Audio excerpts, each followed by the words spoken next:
ajali ya Allah subhanahu wa ta'ala. Kwa hiyo naomba Mwenyezi Mungu anipe nguvu niweze kuzungumza kile ambacho nilikuwa nimekusudia kukifikisha kwenu leo. Ndugu zangu vijana, mimi huwa napenda sana kukutana na vijana, hasa vijana wa vyuo, vijana wasomi, kwa sababu huwa nakuwa na ujumbe na hisi ni ujumbe maalum kwao. Na ni muhimu sana tukaufikisha huu ujumbe kwa vijana wengi kadri iwezekanavyo. Hata unapotangulia mbele ya haki, mbele ya Allah subhanahu wa ta'ala, unakuwa na hoja ya kumwambia Mwenyezi Mungu, Allahumma balaght, Mwenyezi Mungu mimi nimewafikishia vijana wetu wa Kiislamu, kama ni uzembe basi ni wakwao wao. Kwa kila nikipata mwaliko huwa najitahidi kuhudhuria. Leo nilikuwa tuna safari ya kwenda kijijini, na alipokuja mwakilishi wenu jana nikamwambia umechelewa shekhe, mimi tayari nimeshaahidiana na Waislamu kijijini asubuhi na kwenda kule. Lakini kumbe qaddara Allahu wa mashaa faal. Inawezekana nilikuwa niende kule ningerudia njiani kwa sababu ya hii swala la msiba, lakini limenikuta niko hapa. Nikasema basi inshallah nitaakhirisha, nitakwenda baada dhuhur. Wacha nije kwenu kwanza nihudhurie katika hiyo mahfali, sitoimaliza yote, halafu niendelee na safari yangu. Lakini yote inaonyesha umuhimu wa mimi kuja kukutana na nyinyi, kwa sababu nahisi nafasi yenu ni kubwa na ni muhimu sana kwa watu kama sisi ambao tumewazidi umri, tumewazidi experience katika maisha, labda tuna elimu ya dini na tuna experience katika masala ya dini, kuweza kuwarithisha nyinyi baadhi ya mambo ambayo tunayaona ili muweze kuyabeba na kuyafanyia kazi kama viongozi wa leo na viongozi wa kesho. Katika mambo ambayo napenda kuzungumza sana na vijana na ambaye na huwa sichoki kuyazungumza ni matatizo ya umma, hasa napokutana na vijana wasomi kama nyinyi, kwa sababu haya matatizo ya umma hakuna anaweza kuja kuyatatua isipokuwa sisi wenyewe Waislamu, na hakuna ambaye anaweza kuwa mstari wa mbele katika utatuzi wake isipokuwa ni nyinyi vijana, na hakuna ambao wanaweza kuongoza harakati hizo za utatuzi isipokuwa ni vijana wenye sifa ya kuwa ni wasomi, na nyinyi takriban mna sifa zote hizo. Ndio maana tukaona tuwazungumzie haya masala kwa ufupi sana, ili muondoke nayo kama ni zawadi yenu ya kugraduate na kupata malengo ya kwenda kuyafanyia kazi katika maisha ya uraiani. Umma wetu wa Kiislamu unakabiliwa na matatizo makubwa matatu. Tatizo la kwanza ni tatizo la utambuzi na kujitambua, linaitwa identification. Hili ni tatizo la mwanzo. Na tatizo la pili ni tatizo la thinking, jinsi tunavyofikiria sisi kama Waislamu. Na tatizo la tatu ni tatizo la leadership, tatizo la uongozi katika umma wetu. Na simu zitakuwa zinaingia nyingi, mtaniwie radhi, siwezi kuzipokea. Tatizo la mwanzo la utambuzi ni tatizo kubwa sana. Alhamdulillah, Waislamu duniani tuko wengi, tuko zaidi ya bilioni 2 takriban. Tunasema katika nchi yetu alhamdulillah tuko wengi vile vile, zaidi ya 50%. Lakini ni wangapi katika hao ambao wanajitambua kwamba wao ni Waislamu kwa maana hasa ya utambuzi? Ni wachache sana.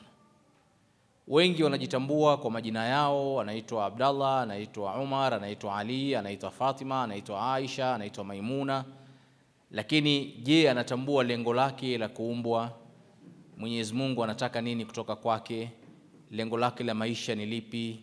Ana mchango gani katika dini yake? Na anatarajia kuchangia nini katika dini yake? Huku ndo kujitambua. Hao ni wachache sana sana sana katika jamii yetu, na hilo ni tatizo kubwa ambalo linasababisha matatizo yote mengine tunayaona. Kujitambua wewe ni nani, ipi nafasi yako katika umma wako, katika jamii yako ya Kiislamu. Kutambua hali ya umma wako wa Kiislamu ikoje, kuanzia katika sehemu unayoishi, mji unayoishi, labda mkoa unayoishi na taifa unaloishi. Hali ya umma wa Kiislamu ikoje? Kama hutambui bado, kama kijana wa Kiislamu msomi, unakuwa hujajitambua, ile identification kwako inakuwa haipo. Kwa hiyo ile aya inasema hal yastawi alladhina ya'lamuna walladhina la ya'lamuna, ambayo tumesomewa na shekhi wetu hapa, itakuwa haipo. Je, wako sawa wenye kujua na wasiojua? Taban hawako sawa. Lakini kama wewe hujielewi, unakuwa hauko tofauti na yule ambaye hajui kitu ambacho kinakuwa sio sahihi katika Uislamu. Hali ya umma ikoje na mchango wako ukoje katika hizo changamoto ambazo umma unakabiliana nazo? Wewe kama kijana, nyinyi vijana wa Muse tunafahamu mnatoka katika faculties ya masuala ya education. Wengi wenu takriban mtaingia katika fani ya ualimu au tasnia ya ualimu au katika masuala yanayohusiana na elimu. Lakini katika masala ya elimu, unatambua hali ya elimu nchini kwetu kwa Waislamu ikoje? Kama msomi, kama hutambui, kusema kweli huu ni msiba mkubwa sana. Kama hutambui hali ya elimu, na tunajua elimu ndio ufunguo wa kila kitu.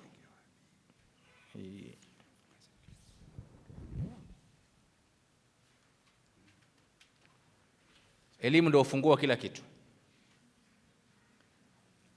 Tangu nchi yetu imepata uhuru mpaka hivi tunavyozungumza zaidi ya miaka 60, wana graduate katika vyuo vyote nchini ambao ni 100% tukiwachukulia, Waislamu hawajazidi 20%. Yani 20% only ndio ambao wana graduate kama wanafunzi wa Kiislamu. Hii inamaanisha kwamba 80% sio Waislamu. Ukielewa fact hii kama kijana wa Kiislamu unayejitambua, wallahi hutolala usingizi vizuri, wala hutokula chakula vizuri, kwa sababu ni fact ambayo inaumiza. Ukichukulia kwamba ni hao 20%, halafu katika hao 20% 18% hawajitambui. Only 1% au 2% ndio wanajifahamu kwamba sisi ni Waislamu, wanajitahidi kuishi Kiislamu, wanahudhuria katika darasa za Kiislamu, wanahudhuria katika mahafali kama hizi. Lakini wengine wote ni Waislamu, hao 18% wanajifahamu kwamba wao ni Waislamu kwa majina tu. Sasa angalia tunavyozungumzia kwamba tupo minority katika section ya elimu, katika watu wanao graduate, lakini hata hao wachache ambao wapo, ambao ni tegemeo la umma, millions ya Waislamu wanategemea vijana wao waliopo katika vyuo vikuu, wakigraduate kule watakuja kusolve problems ambazo zina uface umma. Hao vijana wanaotarajiwa ni nyinyi. Lakini nyinyi mpo katika vyuo, mna agenda nyingine kabisa, wala hamjui kama kuna dhamana mlioibeba au mnatarajiwa. Wanaojitambua 1%, 2%. 18% katika hao 20% wako mbali kabisa. Sasa ukielewa facts hizi, ukweli zitakupa msukumo mkubwa sana wa kufanyia kazi umma wako. Lakini kama hujazielewa, utakuwa huna tofauti wewe na kijana anayesoma form 4, anayesoma form 2, anayesoma darasa la 7 au ambaye hajasoma kabisa yuko mtaani. Tofauti itakuwa ni wewe tu una shahada, una karatasi na yeye hana. Na wote ni Waislamu. Lakini ni lazima uelewe. Na unapoelewa ni lazima uweke juhudi katika kumake difference, kupunguza gap hii ambayo inapatikana katika umma wetu wa Kiislamu. Kwa hiyo nashukuru risala imetoa ahadi kwamba sisi tunaomaliza tutakwenda, tutakuwa ni raia wema, tutakuwa ni watu wa amani, tutatoa mchango wetu, tutafanya. Alhamdulillah, risala ina vision, imewakilisha mawazo yenu na maoni yenu, lakini kazi ni kubwa kuliko tunavyotarajia. Hatuna time ya kupoteza, tuna time ya kufanya kazi, tuna time ya kujenga, na especially nyinyi kama walimu, hiyo ndio kazi yenu. Unakwenda katika ile kazi kwa wito, unakwenda kwa msukumo kwa ajili ya kuleta difference na kusaidia jamii yako ya Kiislamu. Ndugu zangu vijana, kuna principle inaitwa Pareto principle, mnaweza kwenda kuigogo. Inaitwa Pareto principle, ni principle ya kiuchumi ambayo inasema siku zote 20% inaleta impact, inaleta affect ya 80%. 20% only inaathiri 80%. Hii ni principle muhimu na ni principle ipo ndani ya Qur'an. Na Mwenyezi Mungu ameitaja karne 14 zilizopita. Lakini ndio inatumika na watu wa uchumi na watu wa siasa na watu ambao wanatakiwa kuleta mabadiliko katika jamii. Wao wanakuambia usihangaike na watu wengi, hangaika na 20%. Ukifanikiwa kuwabadilisha watu 20%, 80% watawafuata 20%. Kwa hiyo 20% ndio inayetengeneza effect ya 80%. Na hii ni principle imekuwa kama scientific law sasa hivi. Kwa sababu gani? Kwa sababu mathalan ukiangalia waliosimamisha Uislamu mpaka kutufikia sisi hapa, maswahaba wa Mtume sallallahu alaihi wasallam ambao wametajwa kwa majina yao katika vitabu vya hadithi, katika vitabu vya sira, katika vitabu vya historia, hawazidi maswahaba 2500. Wengine wote hawakutajwa, hawakuwa na impact yote katika umma. Hao 2500 wametajwa, kuna mwingine ametajwa kwa kazi moja tu aliyoifanya, kazi moja tu akatajwa kwamba fulani ibn fulani alifanya hivi, mtume akamtaja hivi, anatajwa. Lakini ndio hao 2500, na ndio hawa ambao ile effect yao ilisimamisha umma wa maelfu ya watu kwa wakati ule. Watu waliokwenda katika hijjatul wadaa, ambaye ni hija ya mwisho ya Mtume sallallahu alaihi wasallam, na ndio Waislamu takriban wote walikusanyika pale. Wana historia wanasema walikuwa ni Waislamu ambao hawazidi 200,000. Ndio Waislamu wote walikusanyika pale, hawazidi 200,000 wakati huo. Lakini katika hao Waislamu 200,000 waliotajwa kwenye vitabu ni 2500. Ina maana wale kutokana na kujitambua kwao na mchango wao ndio waliweza kusimamisha Uislamu, na wale 80% waliobakia walifaidika na juhudi zilizofanywa na hawa watu wachache. Kwa katika Uislamu sisi hatuangalii quantity, tunaangalia quality ya kijana wa Kiislamu, ya Muislamu ikoje. Kama tutakuwa tuna quality ya Waislamu 20%, wallahi Uislamu unasimama katika ardhi na magepu yote yetu tunayozungumzia yanakuwa hayapo. Lakini hatupo hivyo. Kwa hiyo nadharia hii ya Pareto principle inataka kijana wa Kiislamu wewe ujifahamu kwamba nafasi yako uliyopata ya kuwa chuo kikuu na kusoma, ambayo maelfu ya vijana wa Kiislamu hawajaipata, wewe mmoja unawakilisha Waislamu zaidi ya 20,000. Wewe peke yako unabeba dhima ya vijana wengine na Waislamu wengine 20,000. Sasa ukiichezea dhima hiyo, ukawa mtu wa madisko, ukawa mtu sijui wa vitu gani, ukawa mtu wa zinaa, ukawa mtu wa dunia, ina maana umepoteza dhima ya vijana 20,000 ambao wewe unawawakilisha. Dhamana iliyopo kwenu nyinyi vijana wa Kiislamu wasomi ni kubwa kuliko mnavyodhania, na ni masuala makubwa kuliko ambavyo mnayadhania. Kwa kama ulikuwa hujui hayo, yachukue sasa hivi, yaelewe sasa hivi, badilika, jielewe kwamba wewe nafasi yako ni muhimu na unatakiwa utoe mchango mkubwa katika umma wako. Acha kufikiria masuala ya kuajiriwa, si masuala nini, think big. Kwa nini wewe usiwe na chuo chako? Kwa nini badala wewe kuajiriwa ukaajiri watu? Unavyofikiri ndivyo unavyokuwa. Wewe ukifikiria tu kuajiriwa, mshahara wa mwisho wa mwezi, sio kuwa na nini, ndivyo utakavyokuwa. Lakini ukifikiria kwamba mimi fulani ibn fulani nitakuja kuwa na chuo kikuu cha kwangu, sawa, kio cha Kiislamu, kisio cha Kiislamu, nitakuja kuwa na college fulani ya kwangu, nitakuja kuwa na college ya walimu ya kwangu, na nitaajiri watu, utakuwa unavyofikiri. Kuwa na ambitions, kuwa na vision yako, na hiyo vision utakayekuwa nayo isiwe selfish, iwe ni vision itakayehudumia umma. Sawa, kuajiriwa ni muhimu, utapata experience, utapata ujuzi, utajiestablish, utajiweka vizuri, lakini kuwa na vision.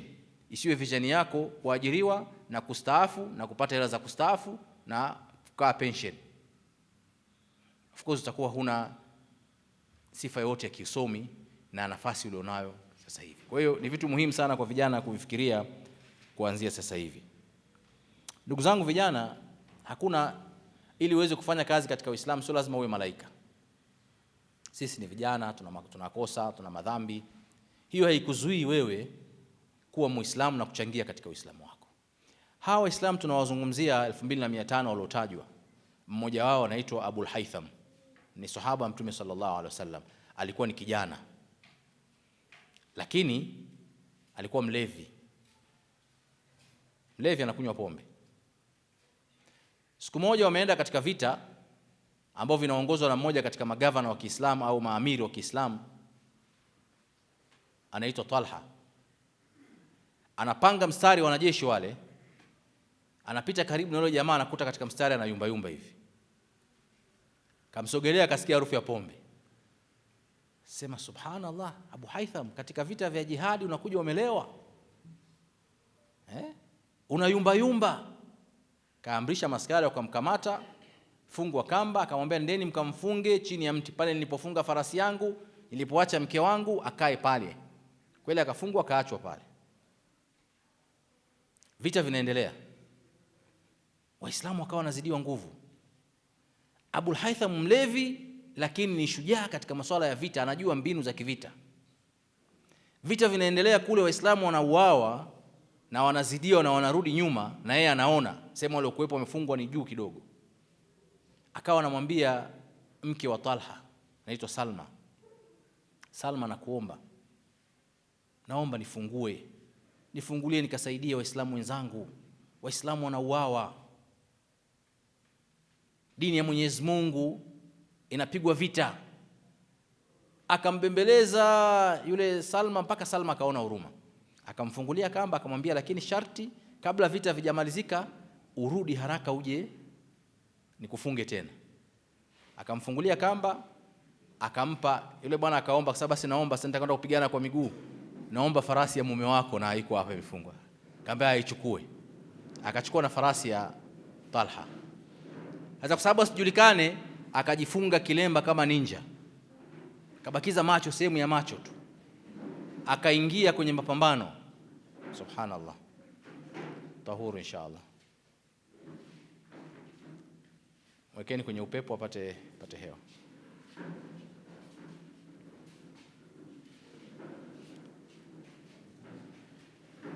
Akaingia katika vita. Subhanallah, kwa ujasiri wake, wivu wake wa dini, kujitambua kwake, kuelewa nafasi yake kama kijana wa Kiislamu mwenye ujuzi wa kupambana, akafanikiwa kuweza kuwahamasisha wanajeshi wa Kiislamu kurudi katika uwanja na kupambana upya. Hawamjui. Wengine katika dhana zao wakafikiri Mwenyezi Mungu katuma malaika. Sasa hivi nguvu imeongezeka. Huyu katokea wapi huyu? Nani huyu? Wakarudi kwa nguvu kubwa, wakashinda. Lakini kabla ushindi vita vijamalizika, akarudi akamwambia Salma lifunge tena. Akafungwa kwenye mti kama vile hajatoka pale. Anatoka kule Talha katika vita, anakuja anamhadithia mke wake, anamwambia kuna jambo la ajabu sana leo limetokea. Tulikuwa tunashindwa vile vita, lakini subhanallah, amekuja farisi mmoja, mpanda farasi, hatumjui, amefunika uso wake. Alafu kama ingekuwa sio farasi wangu umefungwa hapa, ningesema amemchukua farasi wangu huyu. Farasi huyu kama hivi hivi. Inawezekana malaika, Mwenyezi Mungu ametuma malaika wake. Salma akamwambia wala usiende huko, ni huyu mlevi wako tulomfunga hapa ndo kafanya shughuli zote. Huyu kaambia, huyu ndo kafanya shughuli zote. Talha anakwenda kumwangalia, anamkuta kweli, anamwambia Amir, sikuweza kuvumilia pamoja na udhaifu wangu, lakini siko radhi kuona dini yangu inapigwa vita, Waislamu wenzangu wanauawa. Talha akamwambia, kuanzia leo mimi sitakuchapa viboko wala sitokufunga tena kwa hii kazi uliyoifanya leo. Naye akasema, na mimi kuanzia leo sitaonja pombe tena. Kwa nini nimetoa mfano huu? Ni kwamba udhaifu wako wewe kama kijana wa Kiislamu usikuzuie kuchangia katika dini yako. Wewe unafanya maasi, unafanya madhambi, omba maghfira kwa Mwenyezi Mungu, mtake msamaha, lakini dini yako iweke mbele. Katika sehemu yoyote unapokuwepo, iweke dini yako mbele, idhihirishe dini yako, ipambanie dini yako. Lakini ukikaa pembeni, hakuna atakayekuja kusaidia, kwa sababu Mwenyezi Mungu ameweka principle, intansurullaha yansurukum, mkimnusuru Mwenyezi Mungu naye atakunusuruni. Usipomnusuru Mwenyezi Mungu atawaachieni hivyo hivyo. Kwa hiyo ni lazima kila kijana wa Kiislamu aelewe nafasi yake aliyokuwa nayo. Tatizo la pili kwa haraka haraka ni thinking, fikra. Hili tatizo kubwa sana. Fikra zetu zikiharibiwa, sisi kama vijana tuelewe kwamba mustakbal wetu na mustakbal wa umma wetu uko hatarini. Thinking manake ni jinsi unavyofikiri, na Uislamu upo katika thinking, na nyinyi vijana mnasoma, mnaelewa nini maana ya thinking, umuhimu wake katika maisha. Thinking yako ndio inatengeneza attitude yako, thinking yako ndio inatengeneza character yako, thinking yako ndio inakutengeneza jinsi ulivyo na future yako.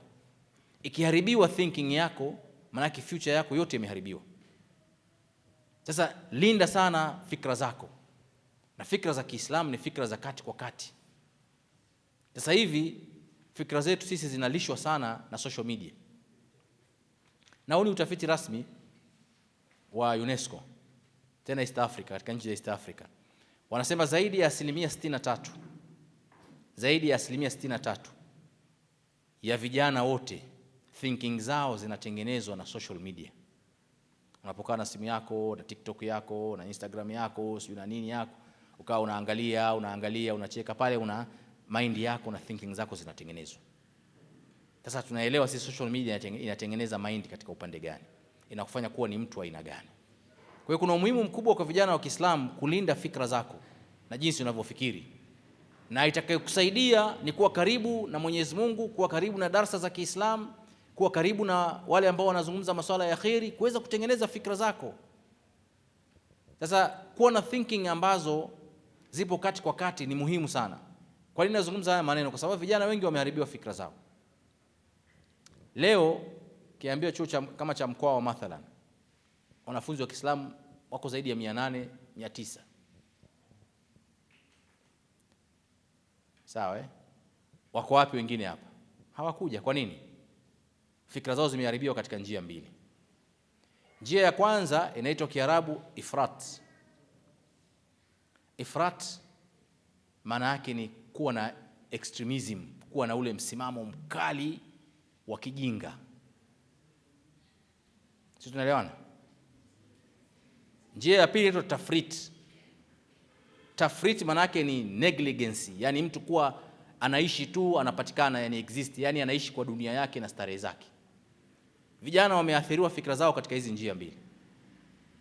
Kuna kijana ni Muislamu, ukimwambia anakuambia achana naye mambo ya mashehe hayo bana.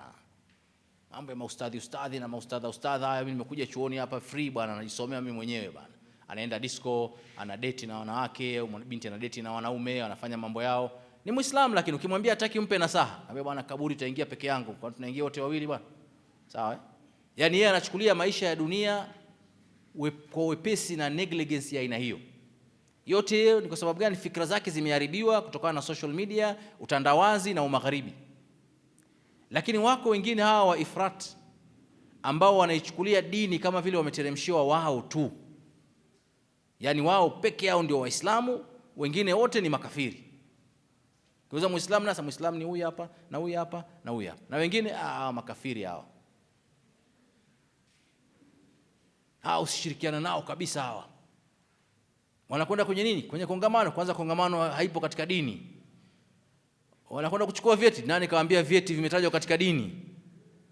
Sawa Thinking. Kuna thinking za aina hizo mbili. Mimi nimekuwa nafundisha Mkwawa kuanzia ilipokuwa A level. Tangu iko A level yani. Kumbukeni miaka hiyo. Nilikuwa nafundisha form 5 na form 6, masomo ya dini. Vijana wengi wale graduate pale wananifahamu. Mpaka ilivyokuja kuwa ni chuo Musa, chuo cha walimu, sijui na nini, nimeanza kufundisha pale. Kwa kujitolea. Haya ambayo mnazungumza tunakosa walimu wa kudumu, mimi nilikuwa mwalimu wa kudumu. Na kwenda pale kwenye holi, wanafunzi wanakusanyika wote tunazungumza nao. Lakini subhanallah, kaingia mdudu katikati pale, kavuruga ile safu ya vijana wote. Unakwenda saa nyingine unakuta wanafunzi hawapo. Mara mwambie msiende, anakwenda shekhi gani? Huyo msimsikilize huyo. Sawa Kwa sababu gani? Inna hadha din ilmu. Hii dini bwana ni elimu. Angalieni mnachukua wapi elimu yenu? Tishwa na nini? Sawa. Mtu mwenyewe anasema hivyo, kahifadhi hadithi 5 tu. Kahifadhi hadithi 5 kutoka kwa shekhi wake. Na hiyo hadithi nyingine ni moja wapo hiyo. Kwa hiyo anaweka vigezo vingi vya kufanya wewe mwanafunzi usimsikilize. Alafu sasa yeye haleti badili. Simsikilize, lakini leta mtu atakayesikilizwa, haleti. Na atakayeletwa haji kuwajenga vijana, anakuja kuwabomoa. Hanyi mmekaa hapa, hii inaitwa ikhtilat, mchanganyiko hii. Yote tunazungumza hapa hayafai. Sasa anabomoa mpaka ile ndani yao iliyobaki katika Uislamu. Maswali anayouliza wanafunzi, masomo wanayosoma, mpaka anaingia katika nia zao. Nyinyi mnasoma mtapewa mshahara, hiyo mishahara inatokana na pombe na kamari, ni haramu tu, bora uwe mfanyabiashara. Sasa wewe unaambia huyu mtu anasomea na grade walimu akawa mfanyabiashara, maana yake nini? Afeli kwenye masomo yake. Sasa hii inatokana na thinking. Wewe kama kijana wa Kiislamu, Mwenyezi Mungu amekuja leo umefika chuo, moja katika vitu muhimu sana vya mwanafunzi wa chuo ni kuangalia uwezo wake wa kufikiri. Asiwe ni mtu ambaye amekabidhi kichwa chake kwa mtu mwingine, anamjaza maalumati alafu anakifunga, na ile kufuli, ile funguo ya kufungia anaichukua na itumbukiza chooni. Kuna watu wako hivyo, amemkabidhi mtu shehe, kasoma kwenye elimu ya sekula, kaishia darasa la 7, sawa, kenda kasoma sijui Yemen, kasoma wapi, karudi, alafu wewe huko Mkwawa unamkabidhi kichwa chako, anajaza mavitu yake pale, alafu anafunga, halafu fungua na itupa.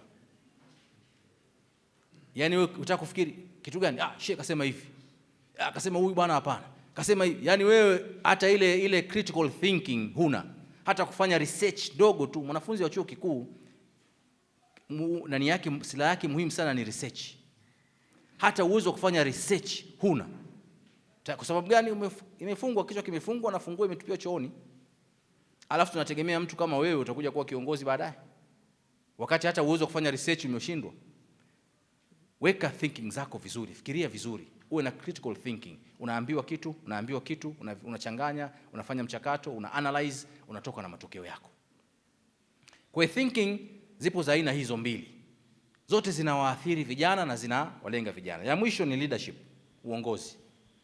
Tuna umbwe kubwa sana la uongozi katika jamii yetu, na kwa bahati mbaya sana vijana wengi wa Kiislamu wana graduate katika faculties mbalimbali, wachache sana wanaingia katika eneo la uongozi. Na mimi hapa nazungumzia uongozi jamani, katika sehemu zote mbili, uongozi wa mambo ya dini na uongozi wa mambo ya kidunia. Kuwa kiongozi, kuwa na zile sifa za uongozi, kutengeneza watu wanavyokuwa kiongozi, hili ni jambo muhimu. Hizi taasisi zetu za Kiislamu zimejitahidi, zimefika mpaka hapa zilipofikia.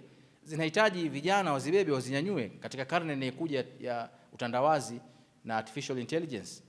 Wazee waliokuwepo ni waasisi, kesho na kesho kutwa wataondoka. Lakini nani atakayezishika? Nani atakayeingia katika hizi taasisi? Ni wangapi wamevolunteer katika taasisi za dini kujifundisha skills za uongozi katika masuala ya dini? Wachache sana. Sasa mimi nakwenda kwenye taasisi ya Kiislamu, sasa mimi nataka ni volunteer hapa. Sawa, kwa muda wa miezi mingapi nijifunze. Kama kutokuwa kuna sadaka kidogo nitakayopata alhamdulillah. Lakini unakwenda unatoa uwezo wako, unatoa juhudi zako, masomo yako kusaidia umma wako, au katika msikiti wa jirani pale kijijini au mtaani. Sasa mimi nataka nifundishe hapa, niwe katika kamati ya msikiti, katika kamati ya elimu, niangalie tuwasaidie vijana wa Kiislamu katika masuala ya tuition, labda kujitolea, volunteerism katika Uislamu. Unajifunza uongozi, unaangalia jinsi gani dini yetu inavyokwenda. Kwa hiyo vitu vyote hivi ndugu zangu vijana vinawahitaji nyinyi. Lakini vile vile swala la leadership nimalizie, linahusiana na kuwa na vision ya umma. Yaani kuwa na ule ndoto na mtazamo mkubwa wa umma. Wewe kama kijana wa Kiislamu utafanya nini? Tuna university moja tu ya Kiislamu nchi nzima. Wanaograduate kila mwaka hawazidi 20% ya Waislamu. Ina maana 80% hawa ndio ambao wanatarajiwa kuingia katika ajira na masuala mengine. Katika masuala ya kiuchumi, asilimia zaidi ya 80 ya uchumi upo katika mikono ya wasiokuwa Waislamu. Usidanganyike na matajiri 10 sijui fulani, sawa? Hao ni watu 10 individual. Uchumi wa nchi haupimwi kwa mtu mmoja mmoja. Uchumi wa nchi unapimwa kwa kitu kinachoitwa middle class. Watu wa middle class. Hata GDP ya nchi, ile growth sijui nini ya nchi inapimwa na middle class. Middle class ni kina nani? Ni wanasheria, bankers, wafanyakazi wa TRA, sijui, yani wale watumishi wote wa umma wale middle class. nyinyi ambao mna graduate under hali kama hiyo. Sasa wewe usiwe na vision ndogo, vision ya me and myself, na ndio vijana wengi wanayo. Kwa uliza akwambia mimi bwana, mimi yani me and myself, haihusiana na mtu mwingine yote. Ukigraduate unakusudia kufanya nini? Mimi nauliza sana vijana maswali kama haya. Nipate ajira bwana. Pate ajira. Ni kampuni moja nzuri yenye malipo mazuri, posho za safari. Muone, si posho za nini? Jiendeleze. Baada ya miaka 2 nikifanikiwa pale na nyumba yangu. Pate mke mzuri.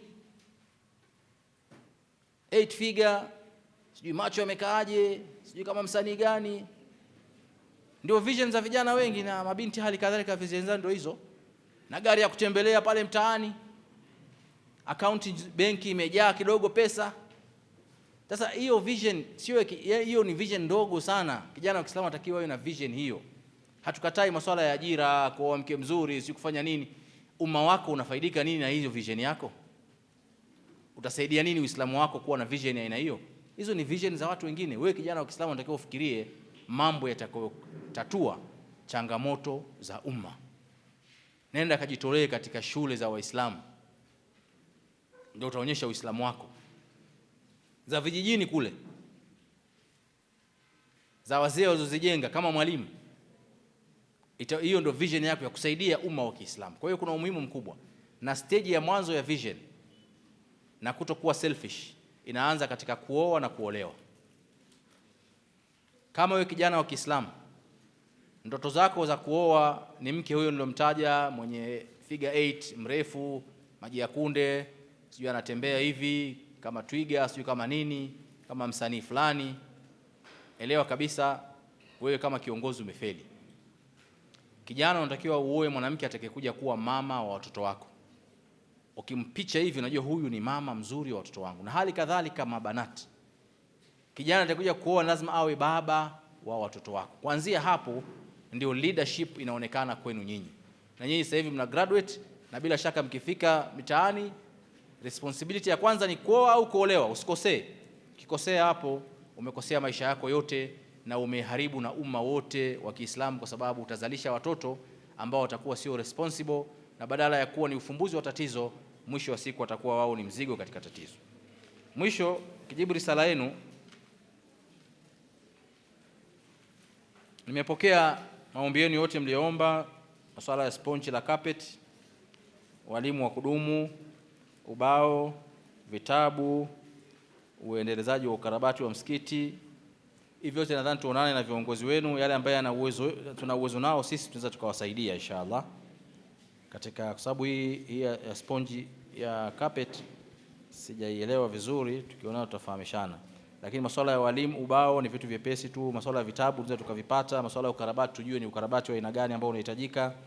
Lakini ya mwisho kuhusiana na kesi ya kiwanja, vivyo tuwasiliane, kwa sababu alhamdulillah sisi tuna mwanasheria wetu ni Muislamu, yuko pale ofisini, mnaweza mkakaa naye mkamwelezea ule mwenendo wote wa kesi ulivyokuwa, ile hukumu ya mahakama, na akajaribu kuwashauri kisheria. Lakini kingine zaidi, ikishindikana tunaweza tukamuona hata mkuu wa mkoa. Sababu kama mshashinda kesi na kuna watu wanapiga danadana katika ofisi za ardhi, tunaweza tukamuona sisi mkuu wa mkoa kama taasisi, kama Waislamu, na mkaelezea tatizo lenu na likatafutiwa ufumbuzi pale pale. Baada ya kusema hayo, niwashukuru sana kwa kunialika, nawashukuru sana kwa kunisikiliza kwa ujumbe ambao nimeutoa. Jazakumullahu khairan, wassalamu alaikum wa rahmatullahi wa barakatuh.